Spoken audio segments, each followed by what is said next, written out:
So we're pretty much halfway through fall, and we're really deep into what I would consider like coast mode at this point. So you can kind of do like whatever you want from here on out, as long as you do a couple of little things. We can kind of minimize our caverns time if we want to, and only utilize like the super good luck days. And as long as we keep making new kegs and making new preserves jars, we're pretty much good. Like we'll meet our goals, like our 5 million minimum goal, pretty much no problem. Maybe around double that if we do everything right. But yeah, that's pretty relaxed this rest of the playthrough. That being said, we are into probably one of our better Skull Caverns runs of the playthrough. I mean, they're all going to be, if you go on the really good luck days with the proper stuff, like tons of staircases and a slingshot and everything, like they'll all be like this. And that's one of the mistakes, like I think I mentioned before, but not building enough crystallariums early can be like kind of a big deal. The crystallariums end up being pretty important just to get the jade so you can dive faster.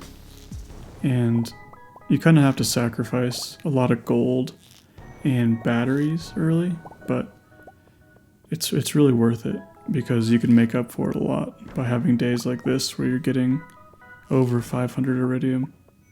And this kind of saves you from having to like resource manage a lot or like keep diving for resources. Something that becomes really rare later on is, well, not rare, but you need a lot of iron later, is basically what I'm trying to say. And like right now, like I'm pretty far into this playthrough, past these recordings. Iron is my biggest problem because you need to make a ton of kegs and you need a lot of iron for that. Because you're going to be making, like 50 kegs at a time. So that's something to keep in mind. Like don't skip those nodes, even though they're not super valuable right now. But I don't know, I mean I still do it, obviously. As you can see, I just walk by them all the time. And I guess you can start buying bombs probably too if you really want to. It's not something I do a lot of, especially early on, but you can buy bombs and all the different types of bombs from the dwarves, as long as you have the translation guides. But it's just something I don't do. I also don't trade quartz for them. Even though I passed out. Even though I don't use quartz almost ever. And I don't know, it's just other things you can do. There's always different options on what like path you can take. Anyway, let's look at our last week. So this is probably the last time we'll do weekly goals or even a recap, because we accomplished basically all the important things that we could do. Now that we have the greenhouse and all of our seeds started, it's just a matter of waiting for the nautilus shell, and that's largely out of our hands, so we can't really set up a goal for that. Like we can't say, oh, our goal this week is to get it, because Demetrius might not send it, so there's really no major goals. We have to turn in a few things to the community center, and I mean, we'll just keep running. We keep harvesting, we keep planting. We'll unlock Ginger Island and things will probably take off a little bit more once we do that, but that could be another couple weeks in game. So I don't know, at that point I might set up some goals, but for now we don't really need it. We're just gonna kind of keep playing normally, and actually a little bit more casually than normal.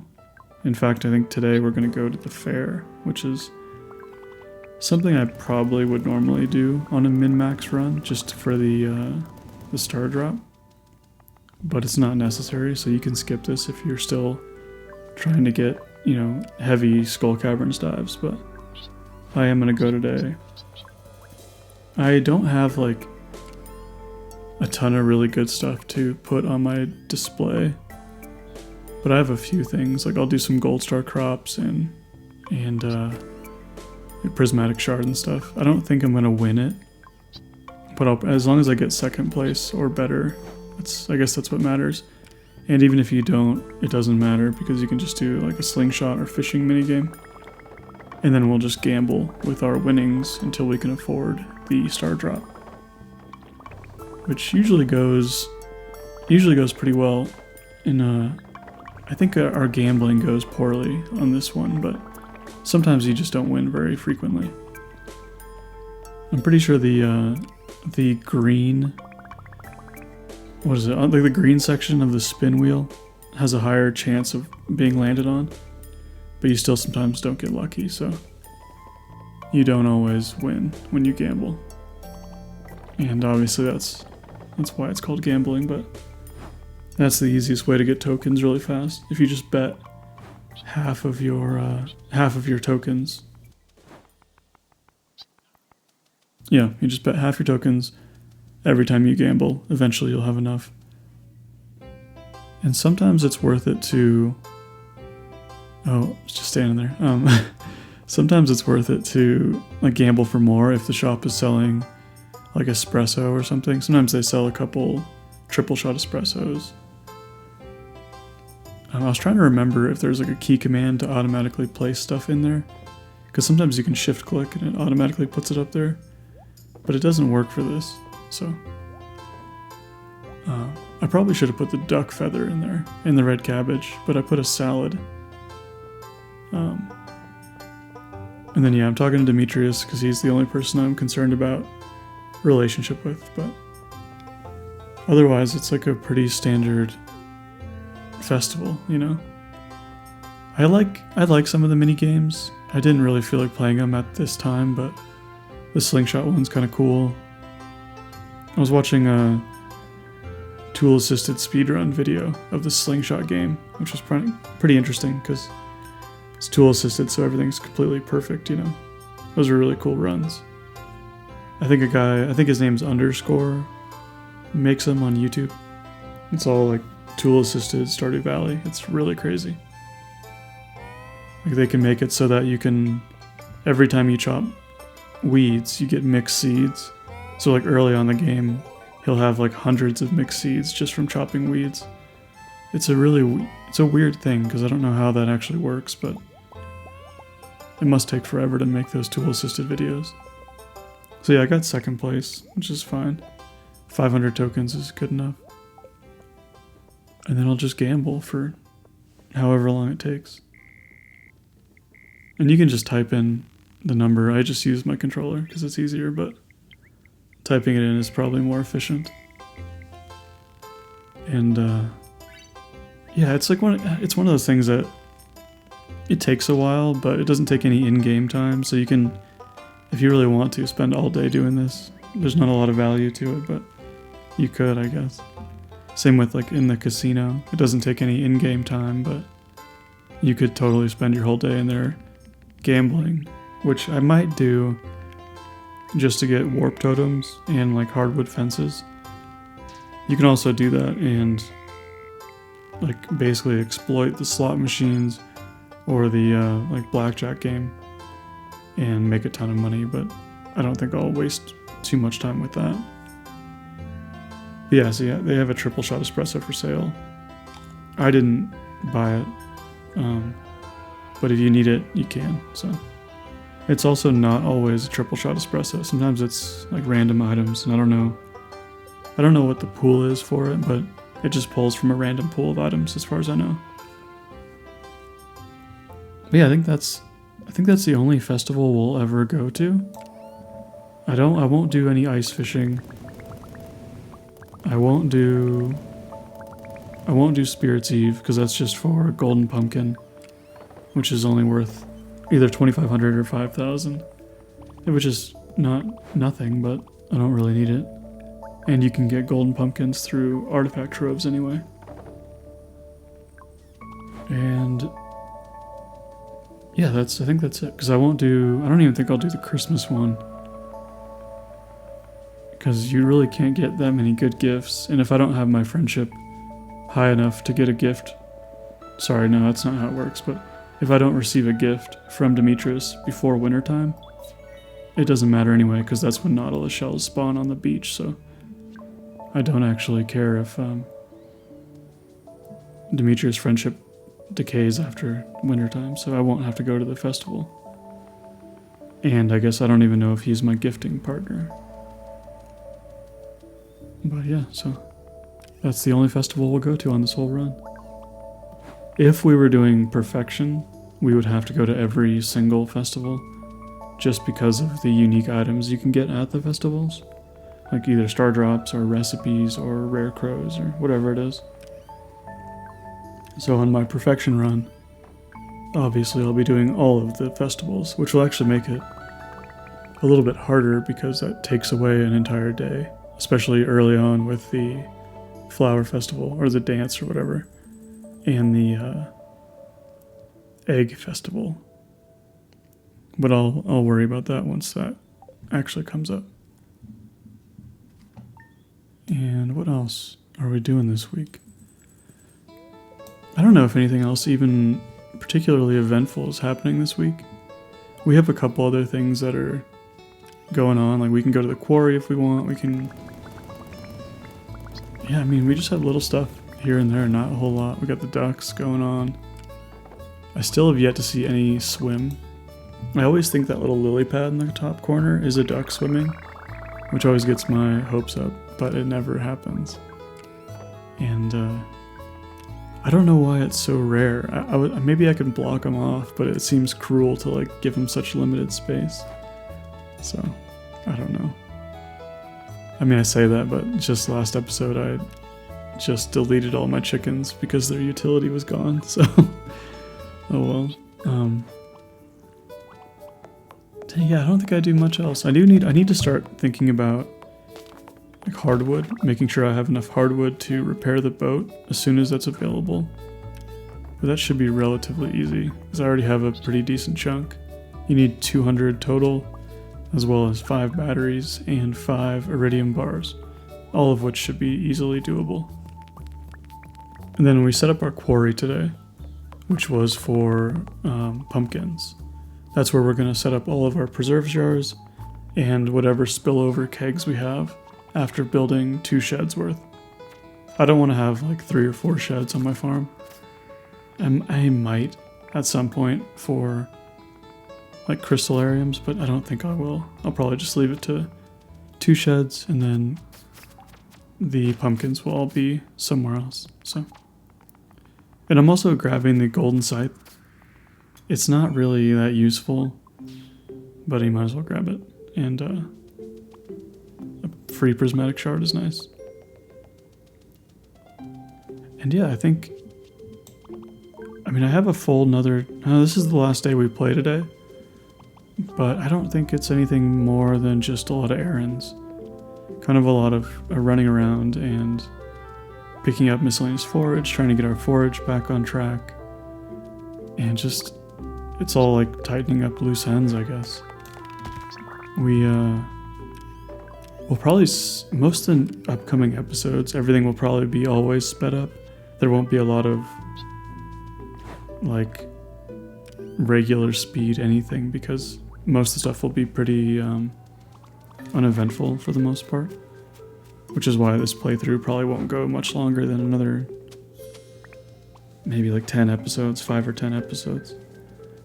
And we'll start getting into, I think next episode is 5 days.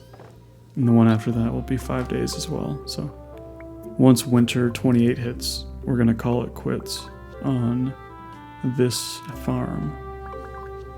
And then I probably won't delete the farm, but I'll probably never play on it again. And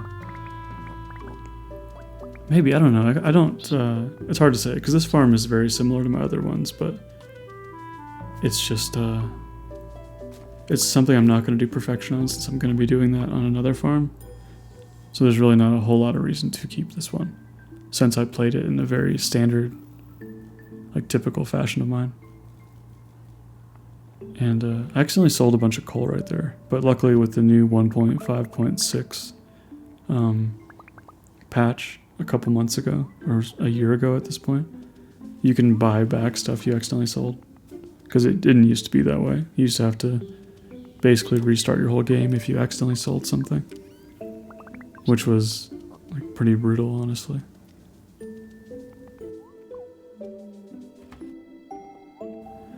The quarry... Oh, I don't... Like, what did I just upgrade my... I think I just upgraded my axe. Yeah. The quarry, I think you have... If you don't use the flooring, I think rocks will destroy your stuff. And I don't know if that's actually true, but that's what I've always been under that impression. And I never want to test it out, so I don't know. I could be just making that up whole cloth.